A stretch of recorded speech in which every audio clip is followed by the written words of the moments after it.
And yes, much like other YouTubers, I do have at least one that doesn't have the guard on it. But I don't take it off unless I have to, and I don't keep it off unless I lost it.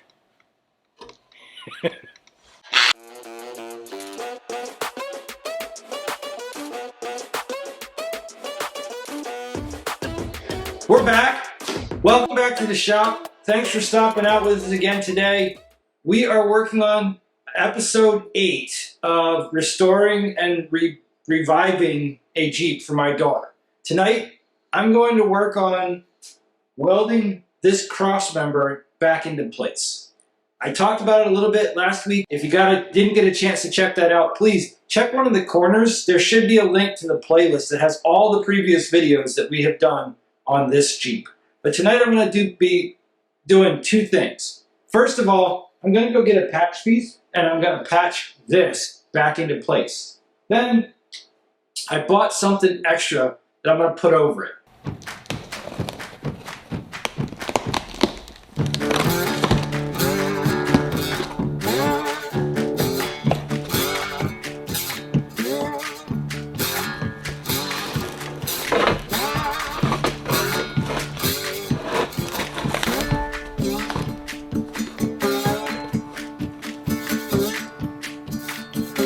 This piece, it's called a unibody frame stiffener. I ordered it online from a company called T&M Fab, and this will just slide right over this, and it takes the profile and has all the cutouts for the original factory things in the front end here. So what this allows me to do is patch this back in to where it needs to be, and then add a little bit extra to it, and I will not have any question about whether or not this is safe and sound, and given that little bit extra strength, I know we're in good hands.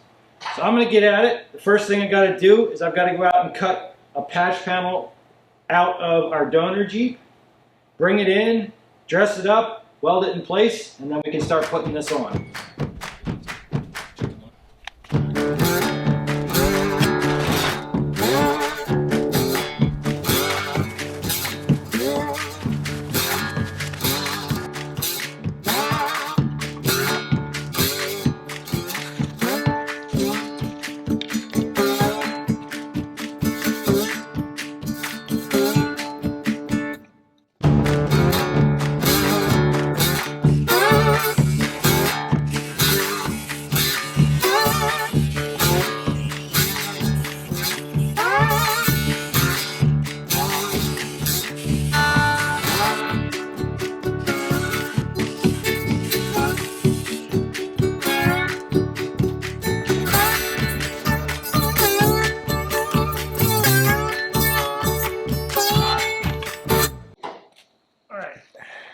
So the next step is going to be taking this guy and rounding out these corners so that we have the right profile. So the first thing I'm going to do is I'm going to lop off the bottom, because I know I'm not going to change that here. I'm probably going to pick a point down in here somewhere that I'm going to mark and then put this on there and then trim this to match this once I have the profile that I want. So the first thing I'm going to do is I'm going to lop off a bunch off the bottom here.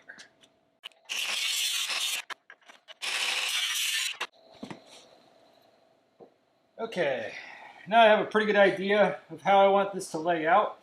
Now I'm going to pick a smaller profile here so that I can cut this guy down to size. So I actually kind of like how that's laying out, but there's a bump in the back here that I think I want to avoid cutting into. I'm going to fiddle with this for a while. I'll bring you back in a minute.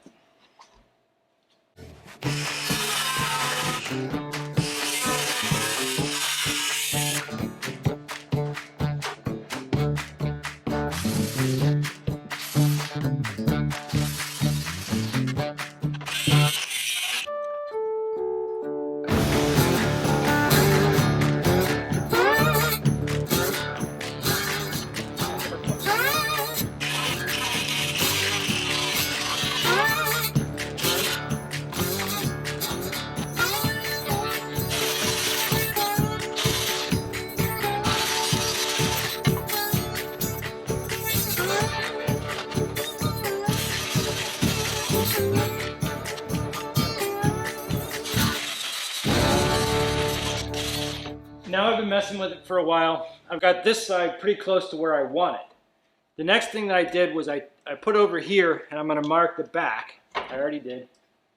And then on the back I have a line about where I want to go. So I've squared this side up so that this is as square as can be, and I squared this side up so that it matches. And it really makes it seems to make it easier for me to do that. And when I'm done, my goal is that this will be as hard to spot as possible. I mean, obviously I'm not going to be able to clean up all the welds on the inside here, but I want it to look and feel as factory as I can, because that's just the reasons that I have in my head. No particular reason. I think that a lot of the people that I've talked to on Facebook groups and stuff, they've recommended saying, hey, just weld something over there, it's no big deal. Really, this is just to provide stiffening, and as long as you put this, I don't know why, it's just the way I work. So I'm going to put this guy in here like this, and I'm going to cut that guy out. Now the first thing I'm going to do is I'm not going to just cut that line, because we already know that line is on the inside of this. So I'm going to cut outside of it and give myself extra material, and then I will go and use my grinder to slim it down to where I want it to be, so that it fits really nicely in here, so I have a good tight fit when I go to weld it.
I'm gonna grab you on the tripod here and bring you in close. You can see we've got our lines pretty well. Oh, we're out of focus. There we go. We can see we've got our lines pretty well set up here. Come on, focus. Where's my light? Where's my light at?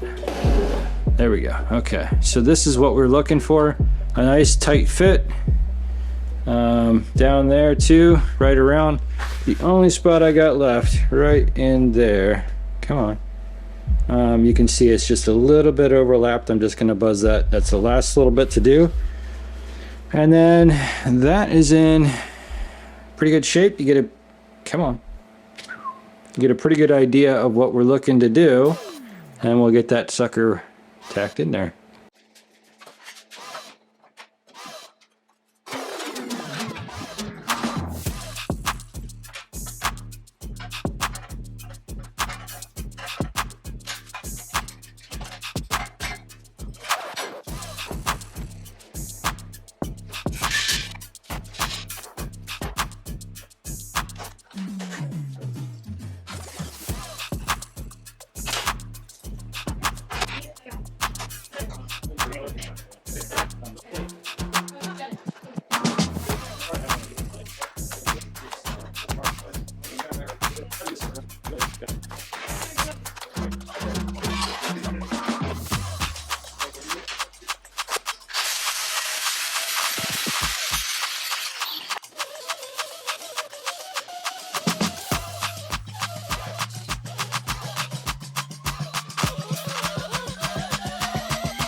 Alright, that's what we got to tonight. It is all set. It is ready to weld in. It is cleaned. But I'm not going to weld it right now. I'm going to come back tomorrow because it's pretty late and we'll start welding it back in. For you, it's going to be like this, but for me, it's going to be tomorrow. So my clothes are going to change. Give me a minute. Alright, before we get started welding on the front of the Jeep and getting that panel that I took so much time to cut and set perfectly to fit into that spot, I like to take my cutoffs, little pieces of metal that I have that's the same material, and run a couple of test pads. Now I have been trying to teach myself TIG. I've been welding MIG for a long time, but I just recently got a TIG machine and I've been teaching myself. If you get a chance, you can see, I'll put a link in the corner for one of my last attempts to TIG. It didn't turn out well. So I'm going to try it again, but I'm going to try it on this test piece, and if I don't have good luck, I'm going to switch back to MIG and use the MIG to do it. But because I'm trying to teach myself how to do this and make it good at what I do, I'm going to try to use that here on the test. And if it works out well on the test, I'm going to do that on the Jeep. And if I do really well, then maybe I'll start teaching Mara, because if I can teach myself, I can teach you, right? Yep. All right. So here we go.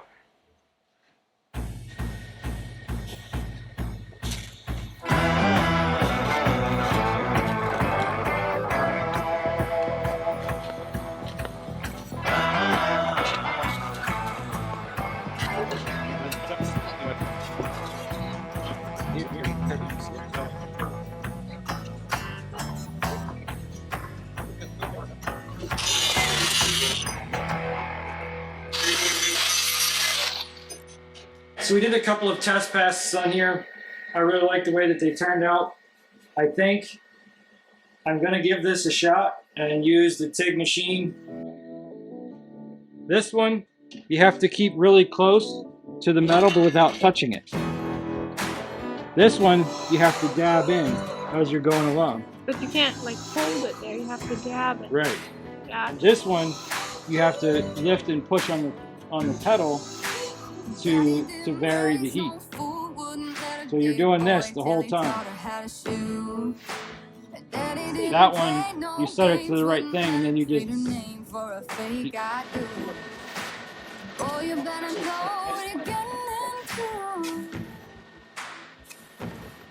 This ain't no shotgun wedding that you're used to. The target is you.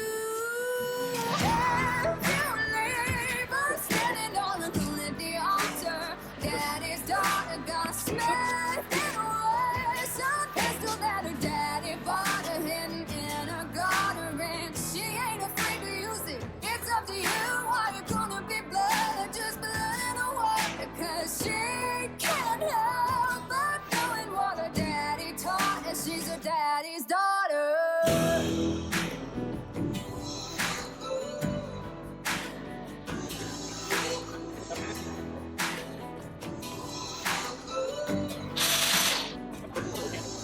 Before you hear the church bells ring, oh, you better get down on your knees. Get to praying for forgiveness. Lord knows you're gonna need it. Oh, you better know what you're getting into. This ain't no shotgun wedding that you're used to. The target is you. And you labor standing on the holy altar. Daddy's daughter got a smith in away. Some pistol that her daddy bought her hidden in her garter. And she ain't afraid to use it. It's up to you. Are you gonna be blood or just blood away? Because she can't help but knowing what her daddy taught her. She's her daddy's daughter.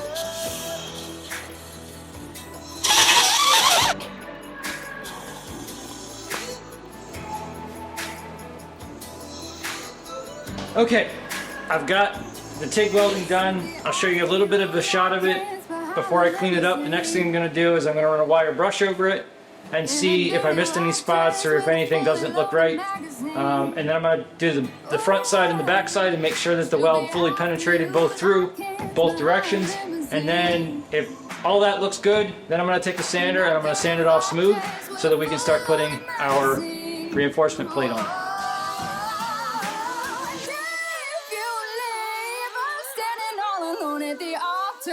Daddy's daughter's got a shame in her ways, a pistol that her daddy bought her hand. She ain't afraid to use it. It's up to you why you gonna be blood, just blood in the way. 'Cause she can't help but knowing what her daddy taught her. She's a daddy's daughter.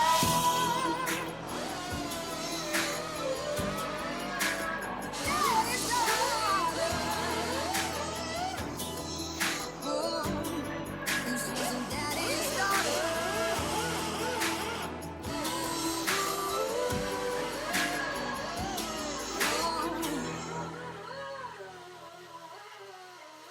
Okay, so now that we've got that all cleaned up, we can check it out to make sure that the weld's penetrated enough.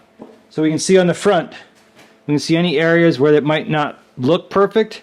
And if we go to the back side, right over there, we can see whether or not it penetrated. So I'm going to go ahead and go through this and check to make sure that it's all good. And if it is, then we're ready to grind these welds off and start getting ready for the reinforcement plate.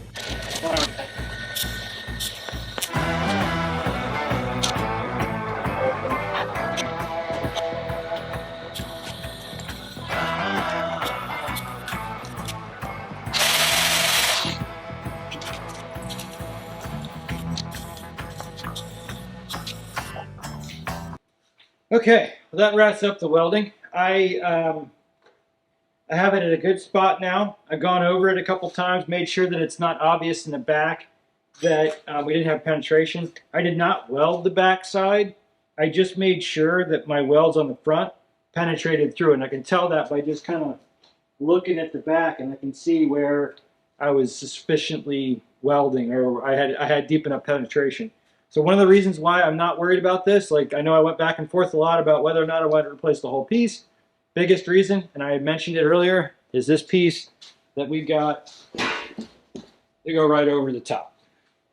So this piece now is going to slide right on over top of that, and then we will weld that guy right into that plate and reinforce it with all of these little welds right through here. All these spots, we'll weld that to it, clamp it, get it in there good and tight, and then I have no questions about whether or not this cross member and this front section of the Jeep is going to be compromised because of this. Even if my welds were terrible here, these welds and the bolt fit to the side members are going to be plenty to make sure that this guy is good and solid. So, but I think that's going to be it for tonight. I think tonight we're gonna, well, no, okay. So we're gonna grind these welds back off smooth so that they paint nicely, and we'll probably put some primer on this, and then we're gonna come back next week and do this. So we're gonna finish grinding this up. We're gonna throw some primer on here, and that's gonna be it for tonight. Actually, that's gonna be it for this episode, and then next episode we'll tackle attaching this and probably primering the rest of that. Did I say it this episode? Is that, I don't know. What did I say? Huh? Come on out and say goodbye to the people.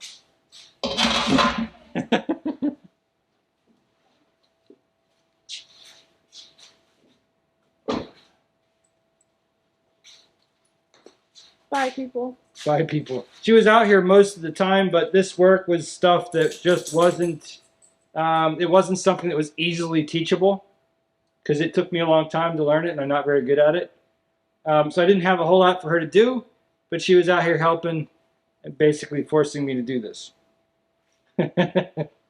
But now that we've got it to this point, we can grind these welds off, we can throw some primer on here, and then we can start working on the reinforcement thing. Maybe we'll teach her how to weld when we put that on. So thanks for stopping out. Really appreciate everybody coming and watching and following along.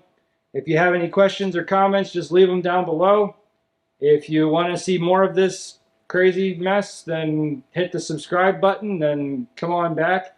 There is somewhere in the corners, there is a link to the playlist that covers where we got the Jeep from the start all the way to now. There's about 8 or 9 episodes in there, and we're going to keep putting it in there. So if you're not watching this real time, you're coming back later, that's where you go to see them all. Well, thanks again, everybody, for stopping out. We hope you guys enjoyed it as much as we do. See you on the next one. In all honesty, it's probably a pretty terrible weld. But a grinder and paint make me the welder I ain't.